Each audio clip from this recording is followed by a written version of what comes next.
नमस्ते। आज के हमारे इस खास विश्लेषण में आपका बहुत बहुत स्वागत है।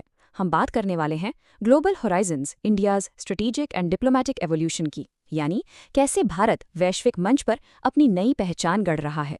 अगर आप इंटरनेशनल रिलेशंस को बारीकी से समझना चाहते हैं तो आज की ये चर्चा आपके लिए बहुत ही दिलचस्प होने वाली है।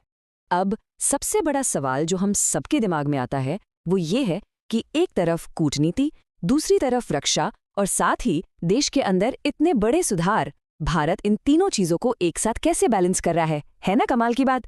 आज हम इसी गुत्थी को अपनी इस चर्चा में सुलझाएंगे। चलिए जल्दी से देख लेते हैं कि आज हम क्या क्या कवर करने वाले हैं। ग्लोबल डिप्लोमेसी, नॉर्डिक देशों के साथ हमारी पार्टनरशिप, डिफेंस और सिक्योरिटी, इंफ्रास्ट्रक्चर और इकोनॉमी, और आखिर में कुछ बेहद अहम कानूनी और सामाजिक फैसले। तो चलिए सबसे पहले बात करते हैं हमारी ग्लोबल डिप्लोमेसी और दुनिया भर में भारत की मानवीय पहलों की।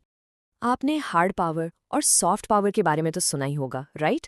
जरा देखिए भारत इसे कैसे बैलेंस कर रहा है। एक तरफ हम अमेरिका के साथ डिफेंस और टेक्नोलॉजी जैसी बड़ी स्ट्रेटेजिक डील कर रहे हैं, और ठीक उसी वक्त हम अफ्रीका के देशों को इबोला क्राइसिस में जीवन रक्षक दवाइयां भी भेज रहे हैं।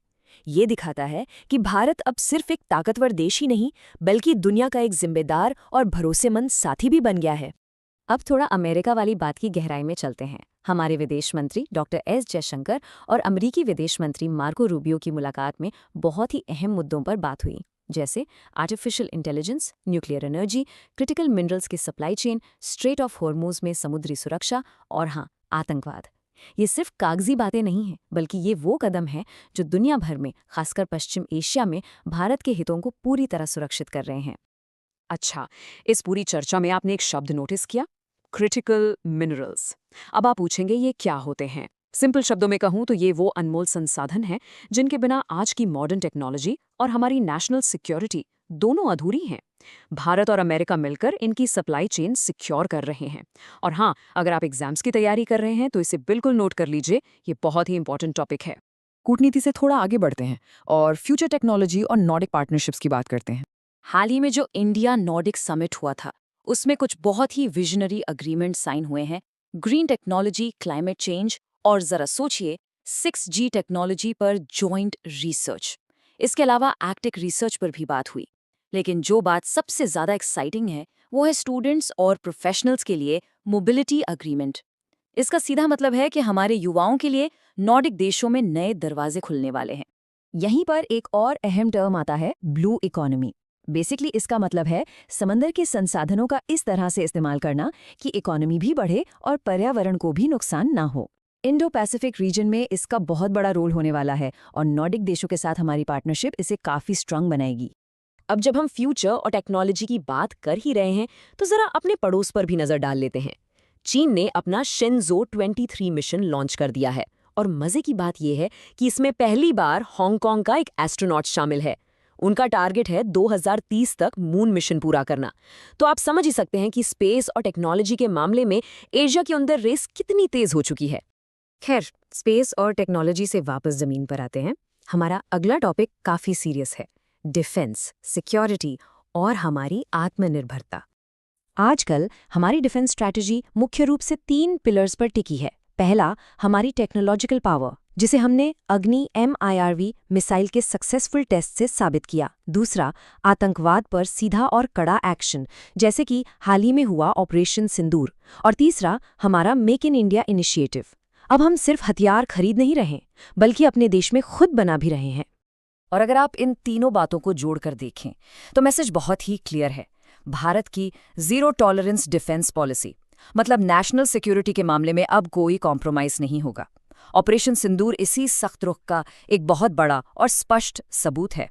चलिए अब बॉर्डर सिक्योरिटी से थोड़ा फोकस हटाकर देश के अंदर चलते हैं, यानी हमारे इंफ्रास्ट्रक्चर और इकोनॉमी की तरफ। एक नंबर पर गौर कीजिएगा, 152। ये कोई मामूली नंबर नहीं है। ये उत्तर प्रदेश में नमामि गंगे के दूसरे फेज के तहत शुरू किए गए नए सीवेज ट्रीटमेंट प्लांट्स की संख्या है। गंगा नदी को सच में साफ करने के लिए ग्राउंड लेवल पर यह एक बहुत ही मैसिव स्टेप है। इकोनॉमी से जुड़ा एक और बड़ा अपडेट है। RBI की रिपोर्ट के मुताबिक मार्च 2026 में लिबरलाइज्ड रेमिटेंस स्कीम यानी LRS के तहत इंडियंस ने विदेशों में रिकॉर्ड पैसा भेजा है। अब ये क्या दर्शाता है ये साफ दिखाता है कि इंडियंस की परचेजिंग पावर और ग्लोबल फाइनेंशियल मोबिलिटी कितनी तेजी से बढ़ रही है। देश के अंदर से कुछ और अच्छी खबरें भी हैं। इंडिया और यूरोपियन यूनियन के बीच फ्री ट्रेड एग्रीमेंट को लेकर बातचीत काफ़ी तेज हो गई है, जिससे हमारे एक्सपोर्ट्स को काफ़ी ज़बरदस्त फ़ायदा मिल सकता है। और हाँ, स्पोर्ट्स की दुनिया से भी एक कमाल की खबर है। फिजिकल डिसेबिलिटी क्रिकेट चैंपियनशिप 2026 के फाइनल में मुंबई और यूपी की टीमें पहुंच गई हैं। ये दिखाता है कि टैलेंट की हमारे यहाँ कोई कमी नहीं है और हमारा समाज पहले से कहीं ज़्यादा इंक्लूसिव हो रहा है। अब हम अपने इस विश्लेषण के आखिरी लेकिन सबसे अहम हिस्से पर आते हैं, कुछ ऐसे कानूनी और सामाजिक फैसले जो हमारे देश का भविष्य तय कर रहे हैं। सुप्रीम कोर्ट से अभी 2 काफ़ी बड़े अपडेट्स आए हैं। पहला, 9 जजों की एक बेंच सबरीमाला केस की सुनवाई कर रही है। ये सीधा हमारे संविधान के आर्टिकल 25 और 26 से जुड़ा है, जो धार्मिक स्वतंत्रता की लिमिट्स को डिफाइन करेगा। दूसरा अपडेट ये है कि सुप्रीम कोर्ट ने इंडियन रेलवे का डीम्ड डिस्ट्रीब्यूशन लाइसेंसी स्टेटस खत्म कर दिया है। सुनने में शायद थोड़ा टेक्निकल लगे, लेकिन इसका सीधा असर रेलवे के बिजली के बिल पर पड़ेगा, जो उनके लिए कॉस्ट बढ़ा सकता है। सोसाइटी के नज़रिए से देखें तो एक बहुत ही हिस्टोरिक स्टेप लिया जा रहा है, संविधान संशोधन बिल 2026। इसके तहत लोकसभा और राज्य विधानसभाओं में महिलाओं के लिए 33% रिजर्वेशन प्रपोज किया गया है। अगर ये लागू होता है तो ये हमारी राजनीति और समाज में एक बहुत बड़ा गेम चेंजर साबित होने वाला है। अब अगर आप किसी कॉम्पिटिटिव एग्जाम की तैयारी कर रहे हैं, खासकर यूपीएससी की, तो ये आपके लिए है। यूपीएससी प्रीलिम्स 2026 को अब तक का सबसे टफ एग्जाम माना जा रहा है, और जानते हैं क्यों? क्योंकि उसमें करंट अफेयर्स का बहुत ज्यादा दबदबा रहा। इसीलिए हम कहते हैं कि आज हम जो कुछ भी डिस्कस कर रहे हैं वो सिर्फ न्यूज़ नहीं है, बल्कि आपकी सफलता की चाबी है। तो चलिए, आज के इस विश्लेषण को खत्म करने से पहले मैं आपसे एक सवाल पूछती हूँ।